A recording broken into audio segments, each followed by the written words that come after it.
Olá a todos. Na última aula a gente falou de campos vetoriais, agora a gente vai deixar eles um pouco de lado, falar de um novo tipo de integral que são as integrais de linha, para na próxima aula a gente combinar as duas coisas. A gente vai primeiro definir essa integral de linha aqui, integral de linha de uma função f ao longo de uma curva em relação a ds, onde ds é o diferencial de comprimento de arco. Então a situação é a seguinte, eu tenho aqui, por exemplo, uma curva C aqui no plano XY, ok? Ela vai estar parametrizada por uma função r de t, que para cada t, pensa no t como se fosse um tempo, vai dar um vetor aqui apontando até um certo ponto da curva, de coordenadas x, y. À medida que o t varia, o x e o y vão variar, e o ponto aqui na ponta do vetor vai percorrendo a nossa curva, ok? E eu tenho também uma função f de xy definida, talvez em alguma região aqui do plano, mas que contenha pelo menos a curva. Então, então ela precisa pelo menos estar definida em todos os pontos da curva. Δs vai ser a variação de comprimento de arco na curva. Então, por exemplo, entre um ponto e outro, vou ter um certo comprimentozinho de arco da curva, um pedacinho da curva. Δs seria o comprimento desse pedacinho. Ok? E a ideia inicial é como todas as outras integrais. Eu vou pegar a minha curva, dividir em um monte de pedacinhos de comprimento ΔS. Em cada trechinho aqui eu vou escolher um ponto, calculo o valor da função naquele ponto, vai dar uma certa altura aqui, que seria a altura do ponto até o gráfico da função, que não está desenhado aqui, mas eu teria um gráfico, que seria uma superfície aqui. A f de xy seria a distância do ponto até o gráfico da função. E aí a ideia vai ser pegar o valor da função em cada ponto, multiplicar pelo ΔS, aí vai dar mais ou menos a altura desse retângulozinho, de cada um desses retângulozinhos, soma tudo, aí vai dar aproximadamente essa área azul aqui, mas vai ter alguns errinhos, aí você toma o limite quando o comprimento, a largura aqui dos retângulos tende a zero, então os errinhos vão tender a desaparecer. No final, se você calcular essa soma de Riemann, no limite, você vai ter justamente a área entre a curva e o gráfico da função, seria essa área vertical aqui curva. Ok? Então esse é o significado dessa integral. Bom, mas como que a gente vai calcular ela na prática? Tá? Como todas as integrais, a gente define por soma de Riemann, mas a gente não vai realmente fazer a soma de Riemann, né? A gente vai precisar de um método mais prático para calcular a integral. A primeira coisa que a gente precisa fazer é ver como calcular o ΔS, o comprimento aqui de um pedacinho da curva. Okay? Então está aqui minha curva C, aqui está a origem, minha função R de t, para cada tempo t vai dar um certo vetor apontando para um ponto da curva. Se eu pegar depois num tempo t mais ΔT, o ponto vai ter se movido um pouquinho, vai estar num outro vetor aqui, um pouco mais para frente. Okay? Eu quero calcular o ΔS, que seria o comprimento desse pedacinho da curva entre os dois pontos.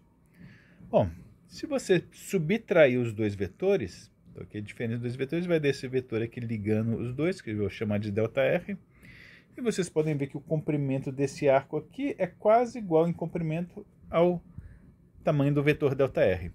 Okay? Então a gente pode dizer que o ΔS vai ser aproximadamente igual à norma, ao tamanho do vetor ΔR, que liga os dois pontos.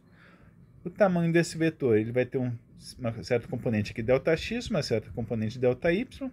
Então, por Pitágoras, esse comprimento aqui vai ser raiz quadrada de ΔX quadrado mais ΔY quadrado. Okay? Então a gente tem essa forma aproximada aqui para o ΔS. No limite infinitesimal, isso aí vai virar então ds, diferencial de comprimento de arco, vai ser agora exatamente igual a raiz quadrada de dx quadrado mais dy quadrado. Okay? Então se eu fizer uma variaçãozinha infinitesimal aqui, o diferencial de comprimento de arco vai ser dado por isso aqui. Okay? Seria a versão infinitesimal daquilo ali. Bom, só que o dx, vocês já sabem que é calculado pegando a derivada x' vezes dt, né? E a mesma coisa o dy é y' dt. Jogando isso ali, então vou ter o dx ao quadrado vai ser isso aqui ao quadrado, dy ao quadrado vai ser aquilo ali ao quadrado, bota logo o dt ao quadrado para fora da raiz, no final você chega nisso aqui. Então ds é raiz quadrada do x' ao quadrado mais y' ao quadrado, e o dt já saiu lá para fora da raiz. Okay? Então essa vai ser a fórmula da diferencial de comprimento de arco, que vocês já devem ter visto, né? Quando vocês estudaram curvas parametrizadas, devem ter visto como calcular comprimento de curva, é basicamente a integral disso aqui, ok? Uma outra maneira de olhar para isso aí é que a gente tinha aquela função r de t, né, que dá esse vetor aqui que vai variando ao longo da curva. O r de t era dado por x de t e y de t. Se eu derivar o r', então vai ser o x' e y'. E se eu tirar a norma do r', o comprimento desse vetor aqui, vai ser raiz quadrada do x' ao quadrado mais o y' ao quadrado, que é exatamente a mesma expressão que a gente tem ali, né? Então, uma outra maneira de escrever aquela mesma fórmula, um pouquinho mais compacta, é que o ds vai ser o módulo de r' vezes dt. Certo? Isso aqui tudo, essa raiz é o módulo de r' e aí vezes dt. Então tá aí a fórmula do diferencial de comprimento de arco. Juntando tudo, a gente chega então nessa fórmula aqui para realmente calcular na prática essa integral. Okay? Então a integral de f ds ao longo da curva vai ser dada pegando a parametrização, então pega o x de t, y de t, substitui na função onde tiver x e y, okay? Então vai ficar com f de x de t, y de t. No lugar do ds, bota aquela raiz quadrada de x' ao quadrado mais y' ao quadrado dt, ou, se quiser escrever de maneira mais resumida, o módulo de r' dt. E integre isso aí do t1 até o t2, tempo inicial até o tempo final da parametrização, onde começa e onde termina a curva. Okay? Então essa vai ser a forma que a gente vai usar. Bom, para que serve essa integral? Tem várias aplicações. Tá? Primeiro que a gente já viu é que se eu calcular essa integral aí, vai dar justamente aquela área entre a curva e o gráfico de f. Okay? E de novo vai ser uma área líquida, porque se em algum momento a função ficar negativa abaixo do eixo, então vai descontar aquela área que está lá embaixo. Então vai ser a área que estiver acima do plano menos a área que estiver abaixo da curva. Okay? Então tem essa aplicação. Outra, se você integrar simplesmente a integral de ds sem função, que na verdade seria função 1, você obtém o comprimento da curva. Ok? Então vocês já devem conhecer também. Se eu tirar essa função daqui, ou seja, botar simplesmente 1, vai virar simplesmente uma integral da raiz quadrada de x' ao quadrado mais y' ao quadrado, que vocês já devem ter visto que é justamente a integral que calcula o comprimento de uma curva parametrizada. Então, nenhuma novidade até aqui. Outra coisa parecida com que a gente já fez com outras integrais também. Se eu calcular a integral da função ao longo da curva e dividir depois pelo comprimento da curva calculado ali, vai dar então o valor médio da função ao longo da curva. Outra também adaptação de coisas que a gente já viu.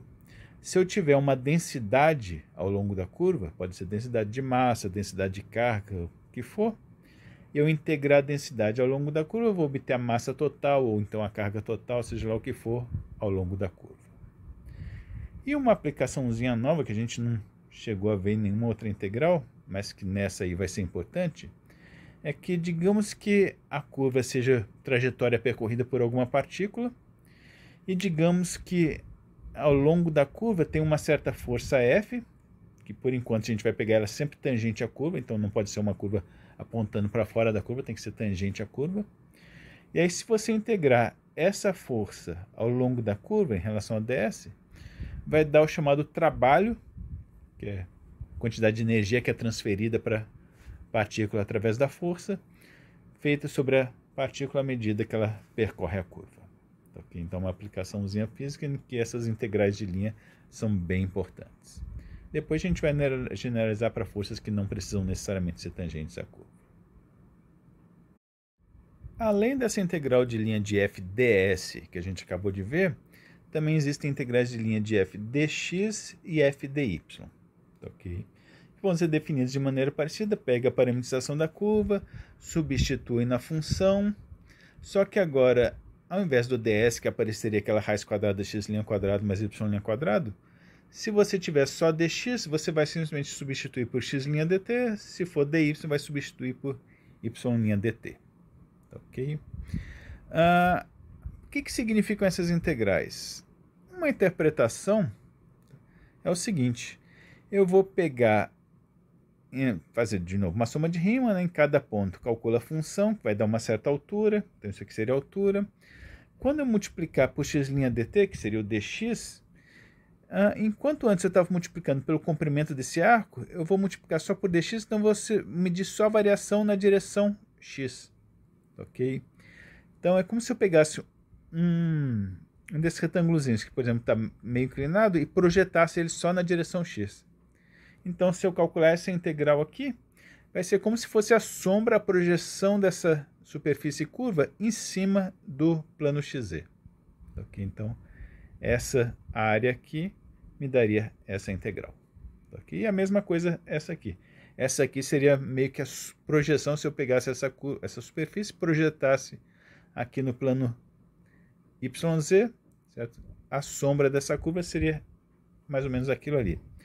Não é bem isso, porque aqui tem um detalhezinho, que, por exemplo, se eu estiver vindo aqui, minha curva aqui está vindo para a direita, né? Quer dizer, para a direção do x positivo, então o x' vai ser positivo.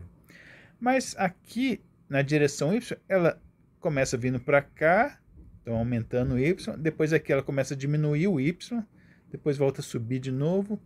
Quando isso acontecer, quando o y estiver diminuindo, o y' vai ser negativo, então na verdade vai subtrair essa área.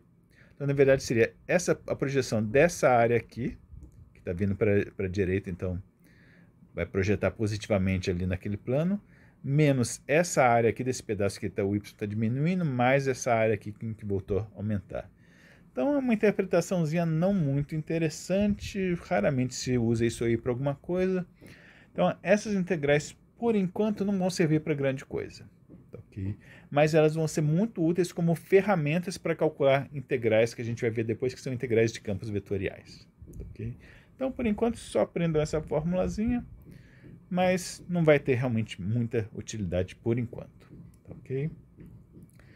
E só para terminar, a gente fez tudo para funções de duas variáveis, curvas no plano, mas se eu tiver uma função de três variáveis, uma curva no espaço, também dá para definir as mesmas integrais, vão ser calculadas da mesma maneira. E agora eu vou ter uma integral de f ds, f dx, f dy e f dz. Okay? E as fórmulas para calcular vai ser basicamente as mesmas coisas, só acrescenta a variável z. Então, por exemplo, o ds vai passar a ser raiz quadrada de x' ao quadrado mais y' ao quadrado mais z' ao quadrado. Okay? Mas a ideia é basicamente a mesma. Okay?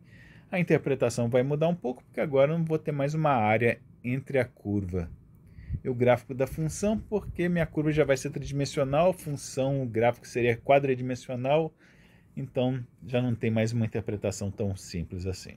Okay? Mas, de novo, vai ter várias outras utilidades além dessa aí. Então é isso. Parar por aqui. No próximo vídeo a gente faz alguns exemplos de como calcular isso aí na prática.